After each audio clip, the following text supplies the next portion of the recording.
김상민 목사님 나오셔서 상한 갈대의 하나님이라고 하는 말씀의 제목으로 전달하실 때 귀한 은혜 많이 받으시기 바랍니다.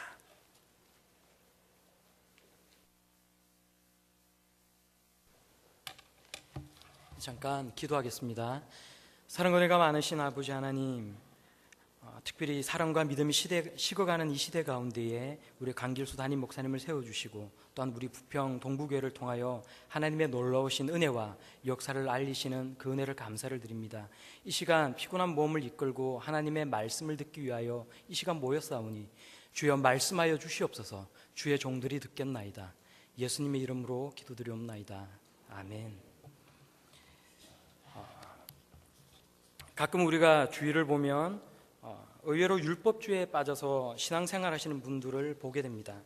계명을 지키지 않으면 벌을 받게 된다. 또 축복받고 살려면 성경의 계명을 잘 지켜야 된다. 그렇게 이야기를 합니다. 틀린 말은 아닙니다.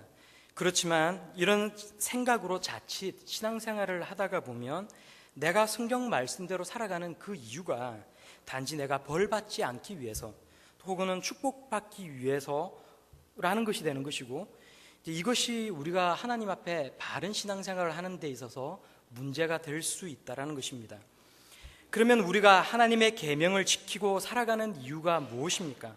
먼저는 하나님께서 먼저 나를 사랑해 주셨고 그 사랑에 나의 전 생애가 다 뒤집어져서 내가 하나님을 사랑하는 것, 바로 그것 아니겠습니까? 그래서 자발적으로 기쁜 마음으로 주의 계명을 지키고 싶다는 것이 우리의 마음인 줄로 믿습니다. 성도 여러분, 우리에게 성경이 주어진 궁극적인 목적이 도덕과 율법에 있는 것은 아닙니다. 성경은 은혜와 용서와 사랑에 관해서 우리들에게 들려주시는 고귀한 하나님의 말씀입니다. 우리가 말씀을 지키고 살아갈 수 있는 것은 벌받지 않기 위해서가 아니라 하나님을 사랑하기 때문입니다. 이것이 유대인들과 우리 그리스도인들과의 차이점이 되는 것입니다. 우리가 계명을 지키는 것, 하나님과 나와의 관계와 계명을 지키는 것은 하나님과 나와의 관계와 그 사랑 때문이란 것이죠. 오늘 우리가 요한복음 8장을 보게 되면 우리 주님이 베푸시는 사랑에 관한 사랑에 젖은 한 여인이 나오는 것을 볼 수가 있습니다.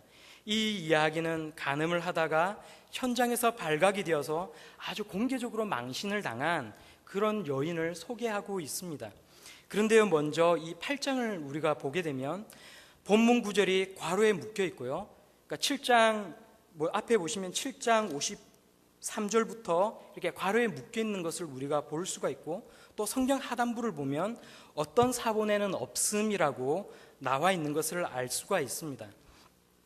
어떤 성경 사본에는 오늘 함께 나눈 이 본문 말씀이 8장에 들어가 있기도 하고, 또 다른 성경 사본에는 본문 구절이 삭제되어 있다는 것입니다. 왜 어떤 사본에는 이 구절이 들어가 있고 또 다른 사본에는 이 구절이 빠져 있는 걸까요? 어거스틴은 이렇게 추측을 합니다. 이 성경 구절이 어떤 사본에서 빠진 이유는 초대교회 성도들이 자칫 성 문제에 대해서 안이하게 생각하지 않을까 하는 염려 때문이었을 것이다. 그런데 정말 이것이 어거스틴의 추측이 맞다라면 요한복음 8장에서 본문 구절을 삭제한 그 사람들은 말씀의 능력을 경험해보지 못한 그런 사람들이 아닐까라는 그런 생각을 하게 됩니다. 왜냐하면 성경은 하나님의 사랑을 경험하게 하고 그 사랑의 힘으로 우리가 든든히 세워져 나갈 수 있도록 만드는 그런 능력의 말씀이기 때문입니다. 오늘 성경 본문 말씀을 보시면 예수님께서 성전에서 말씀을 가르치시는데 바리새인들과 서기관들이 바로 그 문제에 간음하다가 잡힌 여인을 예수님께로 데리고 나옵니다. 4절과 5절을 보시면 바리새인들과 서기관들이 이렇게 말을 합니다. 예수께 말하되 선생이여, 이 여자가 간음하다가 현장에서 잡혔나이다. 모세는 율법에 이러한 여자를 돌로 치라 명하였거니와 선생은 어떻게 말하겠나이까? 물론 바리새인들과 서기관들은 예수님의 대답을 들어보고 싶었을 것입니다. 하지만 여기에는 아주 무서운 함정이 숨어 있습니다. 바리새인들과 서기관들은 예수님을 시험하고요, 예수님을 고소할 근거를 찾기 위해서 오늘 이 사건을 이용하고 있다는 것입니다. 예수님을 올무에 걸려들게 하기 위해서 이 여인을 예수님께로 데리고 왔다는 것입니다. 모세가 준 율법대로 한다면 그 여인은 자신의 죄 때문에 돌에 맞아 죽어야 합니다. 예수님은 지금까지 죄인의 친구가 되어주셨고 또 사랑과 은혜를 가르치신 그런 분이 아니십니까? 그런데 만약 모세의 율법대로 돌로 쳐 죽이라고 말씀을 하신다면 지금까지 사랑과 용서를 가르치신 이 예수님은 거짓말쟁이가 되고 마는 것이죠. 예수님의 삶의 방식 그리고 그동안 행하셨던 행함과 그 설교가 여기에 대치되면서 모순이 발생하고 마는 것입니다. 또 이스라엘은 로마의 속국이었기 때문에 사람을 사형할 그런 권한이 없었습니다. 로마에 고소당할 그런 조건이 되는 것이죠. 실제로 유대인들은 자신들이 예수님을 직접 죽이지 못하고 죽이고 싶었지만 자기들이 직접 죽이지는 못하고 예수님을 로마의 빌라도 앞으로 끌고 가서 그래서 십자가형을 받도록 그렇게 만들지 않았습니까? 그렇다고 해서 또 예수님께서 이 여인을 용서해 주라 그렇게 말씀을 만약에 하신다면 이스라엘 사람들의 삶의 잣대가 되는 모세의 율법을 거스르는, 정면으로 거스르는 그런 일이 되어버리고 맙니다. 그리고 스스로 무법자로 살아가고 이것을 지지하는 사람이라는 것을 만천하에 공개하는 것이 되어버리는 것입니다. 결국 이렇게 대답을 해도 저렇게 대답을 해도 문제가 되는 것입니다. 예수님은 이 문제에 대해서 곧바로 대답하지 않으셨습니다. 대신에 예수님은요, 허리를 굽히시고 손가락으로 땅에 뭔가를 쓰셨습니다. 그런데 예수님의 이러한 행동 때문에 역사적으로 보면 무수한 사람들이 도대체 예수님께서 땅에다가 무엇을 쓰셨을까? 이런 많은 추측을 하게 되었습니다. 어떤 사람들은 세상 모든 사람들의 죄를 그 시간에 땅에다가 기록을 하셨다. 그렇게 말을 하는 사람도 있고요. 이게 물리적으로, 시간적으로 이건 불가능하지 않느냐. 그러니까 또 어떤 사람들은 구원받을 사람들의 이름을 거기다가 기록을 하셨다. 또 어떤 사람들은 그 주위에 둘러서 있는 무리들의 죄를 거기서 낱낱이 다 기록을 하셨다. 이렇게 수많은 추측들이 지금까지 있어 왔습니다. 성경에는 예수님께서 그 당시에 무엇을 쓰셨는지 기록되어 있지 않기 때문에 우리는 사실 알 수가 없습니다. 그리고 사실 예수님께서 무엇을 쓰셨는지도 중요하지는 않습니다. 보통 신학교에서 얘기할 때는, 주일학교에서는 우리 흔히 그렇게 가르치지 않습니까? 저도 어릴 때는 이제 주일학교 선생님들이 그렇게 말씀하셨는데 이 사건을 얘기하실 때 바로 너의 죄를 그 시간 예수님께서 다 기록을 하셨다. 이렇게 말씀을 하셨어요. 근데 신학교를 들어가게 되면 이제 교수님들이 그건 허황된 얘기다. 성경 해석상 그건 맞지 않다라고 이야기를 하십니다. 그런데 중요한 것은 우리가 큐티를 하는 이유도 그건 것 같아요. 우리가 정확하게 성경 속에 기록되어 있는 그 사건을 정확하게 해석은 못하지만 내가 그 사건 속으로 들어가서 그 시간에 예수님께서 기록했던 그것이 나의 이름이 되든지 나의 죄가 된다라고 내가 그것을 고백하게 되고 내가 그 사건 속으로 내가 들어가게 되고 내가 그것을 감격해서 고백하고 경험하게 된다면 이 말씀은 충분히 나에게 은혜가 되는 말씀이고 나에겐 가능한 말씀이 된다는 것을 우리가 늘 기억을 했으면 좋겠습니다. 무엇을 예수님께서 그 시간에 쓰셨는지 그것은 중요하지 않습니다. 성경이 가르쳐주지 않는 것에 대해서 누구 말이 옳으냐 틀리냐 전혀 우리는 논쟁할 필요가 없습니다. 우리는 성경이 가는 곳에 함께 가면 되는 것이고 성경이 멈추는 그 자리에 우리는 함께 멈추면 됩니다. 우리가 알 수 있는 것은요, 사람들이 모여서 이 여인을 향해서 어떻게 해야 될지 흥분한 채로 서 있는 그 시간에, 바로 그때에 예수님께서는 가만히 허리를 굽히시고 땅에 글을 쓰고 계셨고, 이 때문에 사람들은 소란이 잠잠해졌다라는 것입니다. 무리들의 흥분을 가라앉히신 후에 예수님께서는 일어서셔서 사람들에게 말씀하십니다. 너희들 중에 죄 없는 자가 먼저 돌로 치라. 그런데 예수님의 이 말씀 앞에 놀라운 일이 발생합니다. 자신이 이 여인보다도 낫다라는 우월감에 빠져있던 이 사람들이, 이 여인을 정죄하기 위해서 그 자리에 모여서 흥분해 있던 이 사람들이 어른으로부터 시작해서 젊은 사람들까지 하나 둘 다 발길을 돌려서 떠나가 버렸다는 것입니다. 남에게 돌을 던질 마음으로 모였던 사람들이 진정한 심판자 예수 그리스도 앞에서 스스로 돌에 맞아 마땅한 자신의 모습을 발견하게 되었다는 것입니다. 우리의 참된 심판자가 되시는 하나님은 사람의 겉모양과 행위뿐만이 아니라 그 사람의 속마음과 동기까지도 살피시는 분이신 줄로 믿습니다. 로마서 1장 29절에서 31절까지를 보면 죄의 종류에 대해서 나열을 하고 있습니다. 그런데 이걸 세번역 성경을 보면 조금 더 쉽게 우리가 이 말씀을 볼 수 있는 것 같아요. 그래서 제가 세번역 성경을 찾아왔는데요.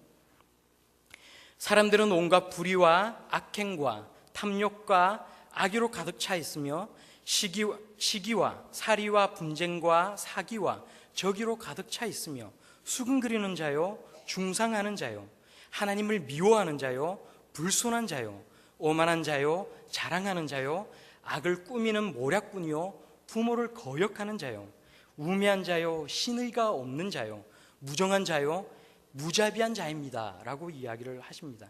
그런데 이러한 불의와 악행과 탐욕과 악의와 시기와 질투로 가득 차 있는 이 사람들, 불순하고 오만하고 부모를 거역하고 무정하고 자비가 없는 이런 사람들이 죄 없는 자가 먼저 돌로 치라는 예수님의 말씀에 그 모두가 양심의 가책을 받고 돌아섰다라는 것입니다.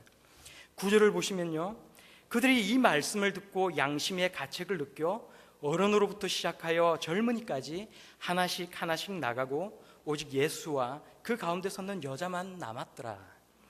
근데 이들 모두가 다 죄인인 것을 깨달았다라고 이야기를 합니다. 간음하다가 붙들린 여자나 여자를 둘러싸여 있는 사람들이나 그 모두가 다 죄인이라는 것입니다. 애초에 바리새인들과 서기관들은 이 여인을 통해서 예수님을 잡고자 하는 그런 목적을 가지고 있었습니다. 그래서 이 여인은 그냥 죽어도 그냥 무방한 그런 존재로 치부되고 있었다는 말입니다. 서기관과 바리새인들에게 이 여인은 자신들의 목적을 달성시키기 위한 일회용의 소모품에 지나지 않았는지도 모르겠습니다. 그런데 예수님은 이 여인을 죄를 벗어나서 새로운 가능성의 삶을 살아가야 할 소중한 인격체로 바라보고 계셨다는 말입니다. 갈대처럼 잎사귀가 찢어지고 말라서 상해버린 이 여인은 지금 여기서 부들부들 떨면서 위토롭게 삶의 등불을 지피고 있습니다. 그런데 예수님이 침묵을 깨고 마침내 입을 열어 하신 말씀이 너희 중에 죄 없는 자가 먼저 돌로 치라고 말씀하는 것입니다. 사람들이 다 떠나갑니다. 모두가 떠나가고 이제 가늠한 여인과 예수님 두 사람만 남게 됩니다. 장소는 성전 뜰입니다. 하나님 앞에 제사를 드리기 위해서 모이던 성전의 뜰입니다. 그런데 여기에 죄인과 구원자 예수님이 서로 마주보고 있는 것 아닙니까? 성도 여러분, 여기 인류의 소망이 담겨져 있는 줄로 믿습니다. 죄인이 인류의 구속주, 우리의 하나님을 만날 때에 구원과 소망이 있는 것입니다. 10절을 보시면 예수님께서 일어나사 여자 외에 아무도 없는 것을 보시고 말씀합니다. 여자여. 이 가늠한 여인에게 예수님께서는 여자여라고 말씀하셨습니다. 이 여자여라는 말은 헬라어로 보면 구나이 혹은 귀나이라고 말을 하는데 여자에게 쓰는 최상의 존칭어라고 합니다. 예수님께서 지금 가늠한 여자에게 존칭을 사용하고 있다는 것입니다. 역사적으로 보면 로마의 황제 안토니우스가 여왕 클레오파트라를 만나서 처음 만났을 때 이 여자여라는 표현을 사용했다고 합니다. 이 여자여라는 말은 하대하는 말이 아닙니다. 여인에게 쓰는 경칭이고 부드러움과 존중감이 들어가 있는 그런 표현인 것입니다. 신약 성경에 보면 예수님께서는 여자여라는 말을 몇 번 사용하셨습니다. 먼저는 예수님께서 갈릴리 가나 혼인잔치에서 어머니에게 포도주가 떨어졌을 때에 여자여라는 표현을 사용하셨고요.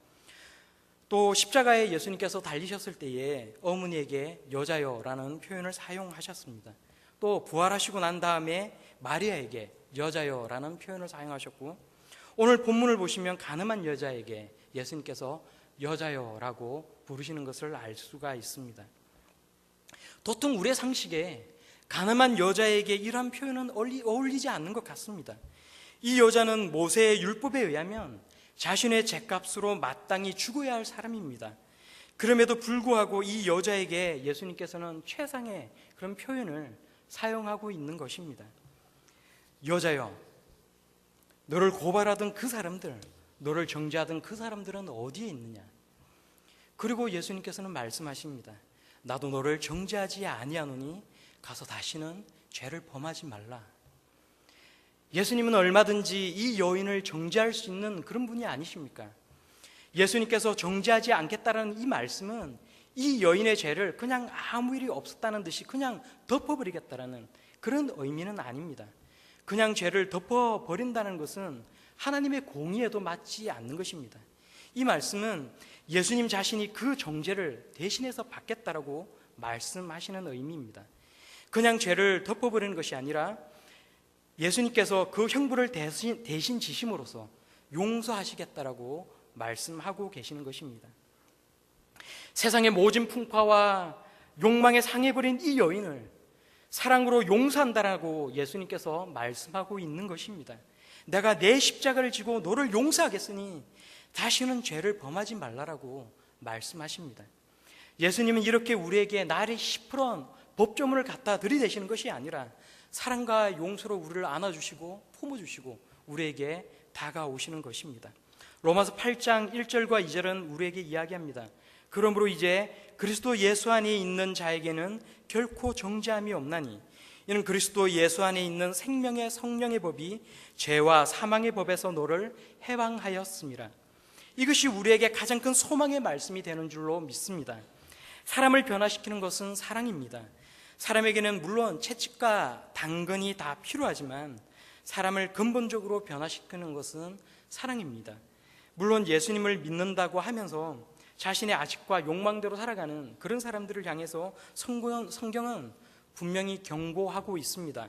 히브리서 10장 26절과 27절을 보시면 우리가 진리를 아는 지식을 받은 후에 짐짓 일부러 죄를 범한 즉 다시 속지 않은 제사가 없고 오직 무서운 마음으로 심판을 기다리는 것과 대적하는 자를 태울 맹렬한 불만 있느니라. 하지만 이런 사람이 아니라 하나님을 사랑하고 하나님의 말씀대로 살기를 갈망하는 그런 삶을 살아가다가 범죄하는 그런 사람을 향해서는 하나님은 선하게 이러한 우리를 이끌어 주시고 훈계하시고 깨우치시고 또한 그 은혜로 우리에게 감사가 넘치도록 인도하여 주신다라는 것입니다. 녹록지 않은 세상을 살아가다가 보면 우리가 우리의 심령을 다칠 때가 있습니다. 나의 실수와 나의 잘못 때문에 세상에서 많은 실패와 아픔을 겪으면서 살아가는 것이 우리의 일반적인 그런 모습인지도 모르겠습니다. 하나님은 이러한 우리들을 보듬어 주시고 우리를 품어 주시는 우리의 아버지가 되시는 분이십니다. 상한 갈대아도 같은 이 여인도, 상한 갈대아도 같은 우리의 인생도 긍휼히 여겨주시고 우리를 새롭게 소생시켜 주는 줄을 믿습니다. 그러므로 진실로 우리는 이렇게 하나님 앞에 우리의 마음을, 우리의 신앙을 고백할 수가 있습니다. 우리 하나님은요, 이사야서 말씀처럼 상한 갈대도 꺾지 아니하시고 꺼져가는 등불도 끄지 아니하시는 그런 하나님이십니다. 광야 같은 세상길에서 상한 갈대처럼 썰어진 죄인을 향해 예수님께서는 여자여라고 말씀하셨습니다. 세상 풍파와 아픔에 상한 우리를 향해서 하나님은 내 존귀한 자라고 우리를 불러 말씀하시는 것입니다. 오늘 말씀을 보니까 예수님은 상한 갈대를 꺾지 아니하셨습니다. 상한 갈대에서 새 움이 나고 자라기를 바라보시고 또 쓸모없는 그런 갈대로 쓸데없는 그런 갈대를 하나님께서는 건강한 갈대로 소생시켜 주셨습니다. 우리는 삭개오라는 사람을 알고 있습니다. 삭개오는 동족에게 버림받은 그런 상한 갈대였습니다. 그러나 예수님은 삭개오의 집에 들어가셔서 그를 구원하시고 회개시키시고 또 새로운 갈대로 바꾸어 주셨습니다. 12년 동안 혈루증으로 고통받던 상한 여인이 있었습니다. 그 여인도 상하고 찢긴 갈대였습니다. 그렇지만 예수님은 이 여인을 치유하시고 찢겨진 그 마음을 회복시켜 주셨습니다. 이러한 예수님의 손길은 지금도 변함이 없습니다. 빈궁과 실패와 질병과 이별과 슬픔과 죄 때문에 상하고 상처받은 사람들을 불러서 위로해 주시고 또 존귀한 자라 우리를 불러주시고 은혜 베푸시고 마침내 하나님 나라의 귀한 일꾼들 삼아 주실 줄을 믿습니다. 어쩌면 우리는 현장에서 잡힌 이런 가늠한 여인보다 우리 마음속에 더 많은 그런 죄가 있는지도 모릅니다. 삭개오처럼 탐욕스러운 자인지도 모르겠습니다. 베데스다 연못에 38년 된 병자처럼, 그런 병자의 몸처럼 우리의 마음과 정신이 이 시간 사실은 썩어 있는지도 모르겠습니다. 하지만 우리의 아버지 되시는 하나님은 여전히 우리를 찾아와서 통회하는 마음으로 우리의 가슴을 찢고 회개하게 하시고 우리를 품어주시는 그 은혜의 하나님이 되시는 것입니다. 일전에 초등학생들의 재미있는 답안지가 인터넷에 회자된 적이 있습니다. 제가 관련 글을 검색하다가 로타임즈라는 인터넷 법률신문을 보니까 김익환 변호사라는 분이 이렇게 쓰신 글이 있더라고요. 그 내용이 뭐 이런 재미있는 글이 있어서 제가 잠깐 이렇게 소개를 하고자 합니다. 옆집 아주머니가 사과를 주었을 때 뭐라고 인사를 해야 할까요? 라는 그런 문제의 답이 뭔지 아십니까? 뭐 가끔 이렇게 이야기가 하기도 하고 그래서 많은 분이 아실 줄도 모르겠습니다. 뭐 흔히 생각할 때는 감사합니다 라는 것 아니겠습니까? 이렇게 5글자를 이렇게 감사합니다 이렇게 적어야 되는데 그 답란에 어떤 그 초등학생이 뭐 이런 걸 다 이렇게 적었다고 합니다. 감사합니다가 아니라 뭐 이런 걸 다 이렇게 썼다는 거죠. 만류인력의 법칙을 발견한 사람은 이라는 문제는 죽었다 그렇게 답을 한 초등학생이 있는가 하면 불행한 일이 거듭 겹침이라는 뜻의 사자성어는 무엇인가 라고 해서 이제 설상가상 아닙니까? 그런데 상자 2개를 이제 빼고 설, 땡, 가, 땡 이렇게 했는데 이게 공란으로 2개를 두었는데 그 답으로 설사갓도라고 이렇게 답을 한 그런 아이도 있다고 합니다. 마지막으로 하나만 더 해볼까요? 부모님은 우리를 왜 사랑하실까요? 라고 이렇게 묻는 시험지에 어떤 초등학생이 그러게 말입니다 라고 희한한 답을 한 그런 학생이 있다고 합니다. 이게 참 재밌고 익살스럽게 들리지만 자신이 얼마나 부모님 말씀을 안 듣는 어린지 한편으로 보면 참 잘 깨닫고 있는 게 아닌가 생각이 듭니다. 나 같은 자식을 부모님은 왜 사랑하실까요? 그러게 말입니다. 어떻게 보면 조금 반항적인 그런 답인 것 같기도 하고 또 어떻게 보면 부모님의 기대에 미치지 못하는 자신의 부족함을 한탄하는 그런 말인 것 같기도 합니다. 부모님은 우리를 왜 사랑하실까요? 그러게 말입니다. 하나님은 왜 우리를 사랑하실까요? 그러게 말입니다. 예수님은 왜 우리를 사랑하셔서 우리를 위해서 십자가에 못 박혀 죽으셨을까요? 그러게 말입니다. 왜 하나님은 여전히 아직과 욕심대로 살려는 나를 사랑해 주셔서 예수님의 피를 흘리게 하셨을까요? 그러게 말입니다. 왜 예수님은 이 못난 나를 아직도 사랑하십니까? 그러게 말입니다. 광고에 탤런트 이순재 씨가 출연하는 어느 보험회사 실버보험 광고를 보면 뭐 묻지도 따지지도 않고 가입시켜 준다라고 해서 뭐 이런저런 논란도 있고 그렇게 합니다. 그런데 하나님이야말로 묻지도 따지지도 않고 우리를 사랑하시는 분이 아니십니까? 나에게 어떤 조건이 있어서 나를 사랑하는 것이 아닙니다. 남달리 내가 어떤 예쁜 구석이 있어서도 아닙니다. 그냥 내가 좋으시다고 말씀하지 않습니까? 그냥 저와 여러분들이 다 좋다라고 말씀하십니다. 세상에 많고 많은 사람들 중에서 나를 사랑하시기로 작정하셨고 나를 자녀 삼고 그분의 백성 삼아주시겠다라고 하나님께서 그 마음 가운데 작정을 하시고는 아무것도 묻지도 따지지도 않고는 너는 내 아들이라고, 창세전에 내가 태중에 있기도 전에 나는 이미 너를 알고 있었고 내가 너를 사랑하였다라고 말씀하고 있는 것입니다. 아무런 조건 없는 사랑이고 아낌없는 열렬한 사랑이 아닙니까? 성경은 이것에 대해서 뭐라고 말씀합니까? 요한일서를 보시면 사랑은 여기 있으니 우리가 하나님을 사랑한 것이 아니요 하나님이 우리를 사랑하사 우리 죄를 속하기 위하여 화목제물로 그 아들을 보내셨습니다. 우리가 사랑함은 그가 먼저 우리를 사랑하셨습니다. 그리고 이사야서를 통해서 우리에게 말씀하십니다. 여인이 어찌 그 젖 먹는 자식을 잊겠으며 자기 태에서 난 아들을 긍휼히 여기지 아니하겠느냐. 그들은 혹시 잊을지라도 나는 너를 잊지 아니할 것이라.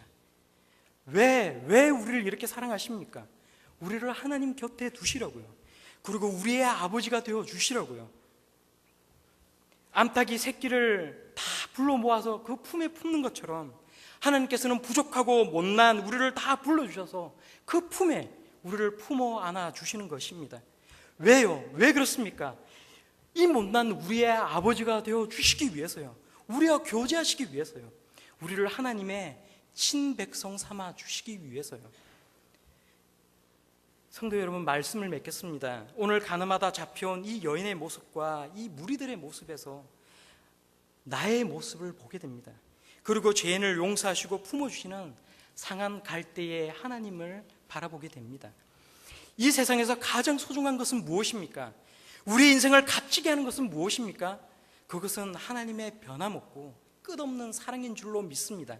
우리 성도들은 세상에 무엇을 내가 다 양보할 수는 있지만 하나님의 은혜와 그 사랑이 없이는 살아갈 수 없음을 고백해야 될 줄로 믿습니다. 그러므로 우리 하나님은 상한 갈대의 하나님이 되시고 꺼져가는 등불에 새기름을 부어주시는 하나님이심을 이 시간 고백하시기를 우리 귀하신 예수님의 이름으로 축원합니다. 기도하겠습니다. 사랑과 은혜가 많으신 아버지 하나님, 하나님께서는 상한 갈대의 하나님이 되시고 꺼져가는 등불의 하나님이 되심을 믿습니다.